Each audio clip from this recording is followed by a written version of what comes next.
So the other thing is, like, when I'm doing I have people over the house or at the restaurant, usually I'll go to the market and whatever's in season, we'll make a little, a salad or antipasti, roasted vegetables. And I think in this case, being fall, beautiful chicories around, some arugula and some mazuna in there, and 2 different types of radicchio.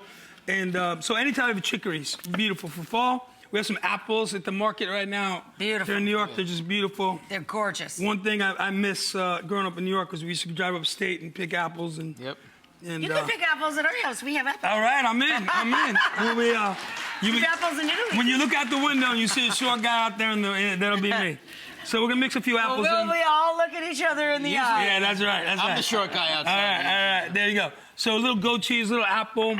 We'll take some of these pecans. It's just like a little candy pecans. Yum. And we'll just give a little bash with the bottom of this deal. Yeah. Yeah.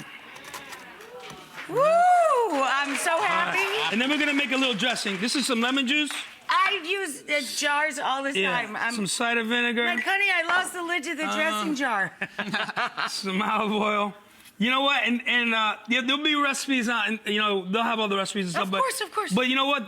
Don't be afraid just to taste stuff. What you're saying about burning toast, you learn things when you burn things, I always say. That's right. You kind of learn and you can reverse engineer from burnt back, So we'll give it a little shake.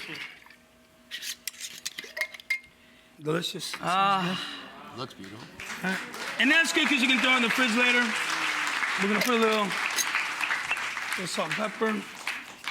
I'm already eating it. Little pepper. We'll mix it up.